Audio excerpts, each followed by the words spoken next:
கார்த்திக்கோட சொத்துக்காக மட்டுமே தான் அஞ்சலி இருந்துட்டு இருக்கா அப்படின்றது நம்ம எல்லாருக்குமே நல்லாவே தெரியும். அதுவும் இல்லாம கார்த்திக்கோட அஞ்சலி சேர்ந்து வாழணும் அப்படிங்கிற மாரி நெனச்சு, இந்த சொத்து எல்லாத்தையுமே வச்சுக்கிட்டு அவ சந்தோஷமா இருந்திருந்தா, நம்ம கௌதமும், இலக்கியாவும் இதுல இன்வால்வ் ஆக போறது கிடையாது. ஆனா இப்ப என்னாச்சு அப்படின்னு பார்த்தீங்கன்னா, இந்த அஞ்சலி நம்ம கார்த்திக்க ஏமாத்தி மொத்த சொத்தையுமே தன்னோட பேருக்கு எழுதி வாங்கிறா. அது உண்மையிலேயே வந்து பார்த்தீங்கன்னா யாராலயுமே ஏத்துக்கவே முடியல. அதுலயும் கார்த்திக்கு இப்போ வந்து பார்த்தீங்கன்னா நம்ம கௌதம ஏமாத்திட்டாங்க அப்படின்ற ஒரு விஷயம் தெரிஞ்சும், நம்ம இலக்கியா பொறுமையா இருக்கிறதுக்கான முக்கிய ரீசன் என்ன அப்படின்னு பாத்தீங்கன்னா, அந்த சொத்து நமக்கு தேவை கிடையாது. ஏன்னா அந்த சொத்து எப்படி வந்து சம்பாதிக்கிறது அப்படின்ற மாரி கௌதம்க்கு தெரியும். கௌதமும் அததான் சொல்றாரு. அந்த சொத்து எல்லாம் ஒரு பெரிய விஷயமே கிடையாது. ஆனா கார்த்திக் என்னை ஏமாத்துனது தான் என்னால தாங்கிக்க முடியல அப்படின்ற மாரி வந்து சொல்லியிருந்தாங்க. அப்படி இருக்கும்போது நம்ம கார்த்திக்கோட சொத்துக்காக வந்து பாத்தீங்கன்னா, நம்ம கௌதம் போய் நிக்கல. அதுவும் இல்லாம நம்ம உழைச்சு சம்பாதிச்சுக்கலாம் அப்படின்ற மாரி தான் இருந்துட்டு இருந்தாரு.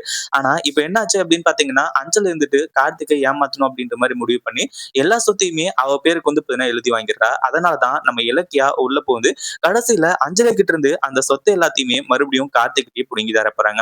உண்மையிலேயே கார்த்திக் வந்து பாத்தீங்கன்னா இதை எதிர்பார்த்திருக்கவே மாட்டாங்க. ஏன்னா அஞ்சலியோட சுயரூபத்தை நான் இப்படிதான் தெரிஞ்சுப்பேன் அப்படின்ற மாதிரி கார்த்திக் சொன்னா நம்ம சொல்றதுக்கு எதுவுமே கிடையாது. ஏன்னா கார்த்திக் கிட்ட வந்து பாத்தீங்கன்னா நம்ம இலக்கியா, கௌதம், ஜானகி, ஏன் ரேவதி கூட வந்து பாத்தீங்கன்னா ஒரு ஒரு முறை சொல்லியிருக்காங்க. எல்லாருமே வந்து பாத்தீங்கன்னா அஞ்சலி நல்லவ கிடையாது.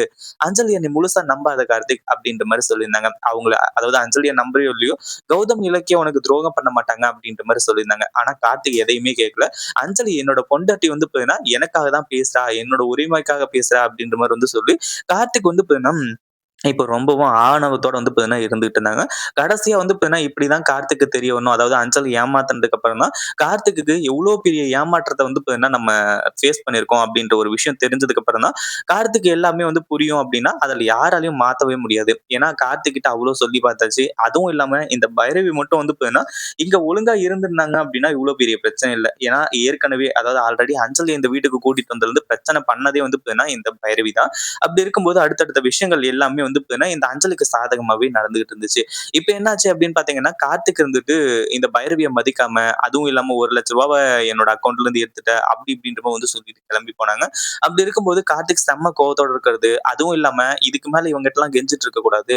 கார்த்திக்கோட சொத்து நம்ம பேருக்கு எப்படி வருது, வரப்போகுது அப்படின்றத மட்டும் பார்க்கணும் அப்படின்ற மாரி சொல்லி, இப்போ கார்த்திக்க வந்து பாத்தீங்கன்னா, இந்த எஸ்எஸ்கே, தாக்ஷாயணி இவங்க கூட வந்து பாத்தீங்கன்னா சேர்ந்துக்கிட்டு, இந்த அஞ்சலி கிட்னாப் பண்ணணும் அப்படின்ற மாரி நினைக்கிறா. ஏன்னா இப்போ கார்த்திக்க கடத்தி கையெழுத்து போட வச்சா வேலை முடிஞ்சு போகுது. அதே மாதிரி இப்போ இந்த அஞ்சலிக்கு எல்லா சொத்தும் வந்து பாத்தீங்கன்னா ட்ரான்ஸ்ஃபர் ஆயிடும் அப்படின்றதுனால, இப்போ அஞ்சலி என்ன பண்றா அப்படின்னு பாத்தீங்கன்னா, நம்ம கார்த்திக்க கடத்தி, சித்திரவதை பண்ணி, அது மட்டும் இல்லாம சைனையும் வந்து பாத்தீங்கன்னா வாங்கிக்கிறாங்க. உண்மையிலேயே இது எதுவுமே இங்க நம்ம இலக்கியா கொஞ்சம் கூட எதிர்பார்க்கவே இல்ல. ஏன் அப்படின்னு பாத்தீங்கன்னா, நம்ம இலக்கியா வந்துட்டு அஞ்சலி அதாவது இந்த சொத்துக்காக தான் இது எல்லாத்தையுமே பண்ணிக்கிட்டு இருக்கா.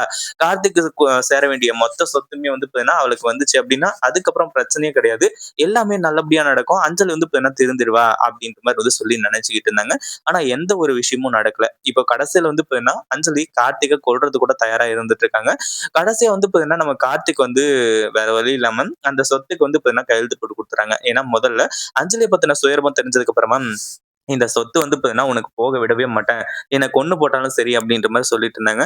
ஆனா கடைசியில நம்ம கௌதம கொன்னுடுவேன், இலக்கியாவ கொன்னுடுவேன் அப்படின்ற மாரி மிரட்டி, நம்ம கார்த்திக்க வந்து பார்த்தீங்கன்னா சைன் போட வைக்கிறாங்க. இது உண்மையிலேயே நம்ம இலக்கியாவுக்கு தெரிஞ்சா மிகப்பெரிய அதிர்ச்சி ஆகும்.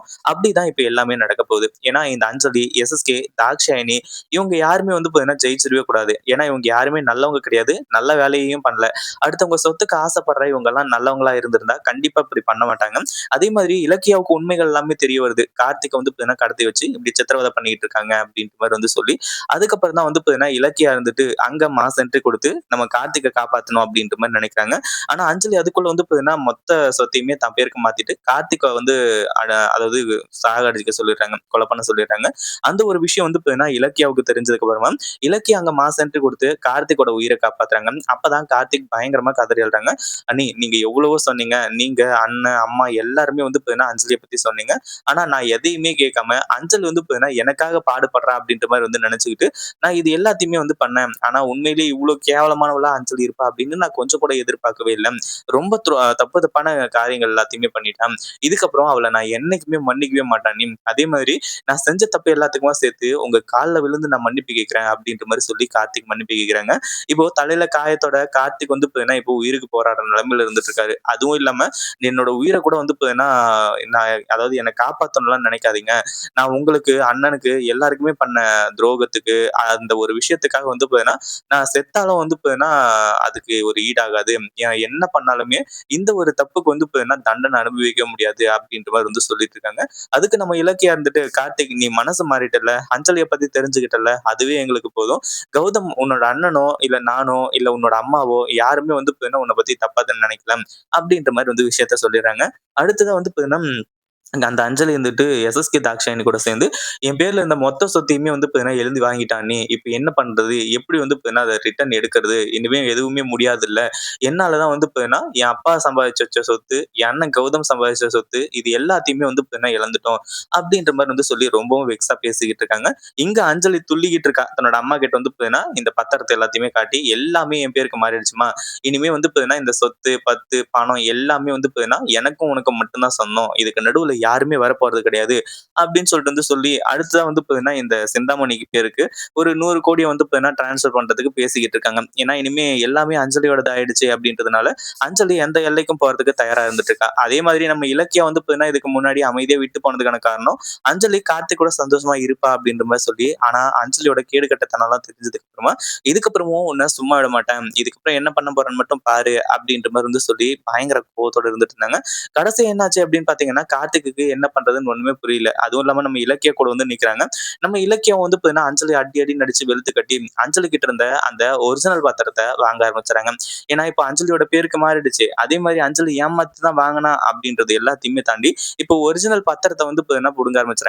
ஒரிஜினல் பத்திரம் அப்படின்னா, அதாவது நம்ம கார்த்திக் வந்துட்டு இப்போ சைன் போட்டு குடுத்தாங்க இல்லையா? அந்த ஒரு பத்திரத்த, அந்த சைன் போட்ட பத்திரம் இருந்தா தானே அது செல்லும். அப்படி இருக்கும்போது வந்து பார்த்தீங்கன்னா, எப்படி செல்லும் அப்படின்ற மாரி வந்து சொல்லி, அத வந்து பார்த்தீங்கன்னா புடுங்கி நம்ம இலக்கியா வந்து கிழிச்சு போட ஆரம்பிச்சுறாங்க.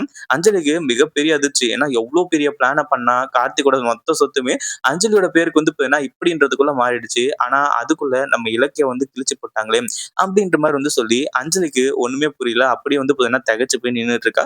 இதுக்கு மேல வந்து பார்த்தீங்கன்னா நம்மளால ஒண்ணுமே பண்ண முடியாது அப்படின்ற மாரி வந்து சொல்லி, அதுலயும் இந்த அஞ்சலி வந்துட்டு நம்ம இலக்கியாவ அடிக்கிறதுக்காக வரும்போது, நம்ம கௌதம் சரியான நேரத்துல மாஸ் என்ட்ரி குடுத்து காப்பாத்துறாங்க. என் தம்பிய வந்து பாத்தீங்கன்னா, அதாவது என் தம்பி என்ன ஏமாத்தலாம். ஆனா என் தம்பிய நீ ஏமாத்திருக்க பாத்தியா? உன்னெல்லாம் வந்து பாத்தீங்கன்னா சும்மாவே விடக்கூடாது.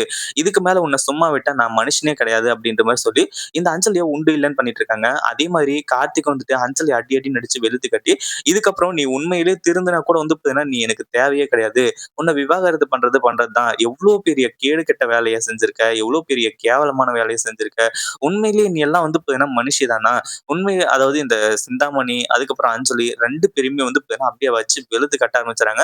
நம்ம கார்த்திக் வந்து பார்த்தீங்கன்னா இந்த அஞ்சலியையும், சிந்தாமணியும் அடிச்சு விரட்டி விட்டுறாங்க. இந்த வீடியோ புடிச்சிருந்தா லைக் பண்ணுங்க, ஷேர் பண்ணுங்க. இப்பதான் நம்ம சேனலுக்கு ஃபர்ஸ்ட் டைம் வரீங்க அப்படின்னா, கீழ இருக்க சப்ஸ்கிரைப் பட்டன பிரஸ் பண்ணிக்கோங்க.